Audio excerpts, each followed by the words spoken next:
মাঝে মাঝে কি ভূত চাপে মাথায় তিনি হঠাৎ ভাবেন তিনি দেশের প্রধানমন্ত্রী হবেন। রাজ্যের কোনো আয় নেই, রাজ্য সরকার আয় করে না।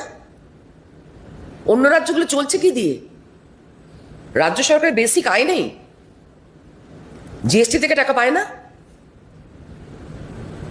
কর্পোরেশন থেকে টাকা পায় না। আব্দুল কালাম পশ্চিমবঙ্গের সব কিছু নিয়ে অনেক বছর ধরে চলছে। আমার খুব খারাপ লাগছে এই চাকরি প্রার্থীদের নানান রকম সমস্যা, আর এই যে একটা সিস্টেমটাকে করাপ্ট করে রাখা না, এটাতেই হয়ে যাচ্ছে গণ্ডগোল। এটা ঠিক নয়।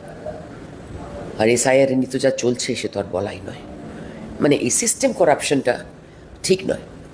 মানুষ একটু শান্তিতে বাঁচতে চায়, ঠিকভাবে সে কাজে যাবে, ঠিকভাবে সে কাজ থেকে আসবে, তার সংসারে যা আয় সেই আয় নিয়ে সে সাধারণভাবে তার ক্ষমতা মতন বাঁচবে।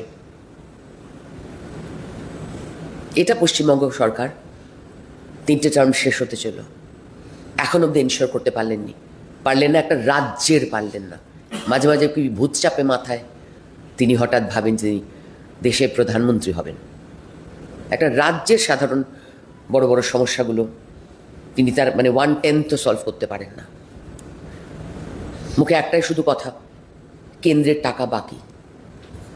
রাজ্যের কোনো আয় নেই, রাজ্য সরকার আয় করে না। অন্য রাজ্যগুলো চলছে কি দিয়ে? রাজ্য সরকারের বেসিক আয় নেই, জিএসটি থেকে টাকা পায় না, কর্পোরেশন থেকে টাকা পায় না, নাকি সবই বাড়িগুলো সব আন্ডার দ্য টেবিল ডিল হয়ে যাচ্ছে। তো সরকারের ঘরে টাকা ঢুকছে না, নেতামন্ত্রীর ঘরে টাকা ঢুকছে, যেরকম আমরা দেখে এসেছি বহুবার। এটা চলতে পারে না, এভাবে চলতে পারে না। শান্তিতে বাঁচতে চাই বাবা, শান্তিতে বাঁচতে চাই আমরা।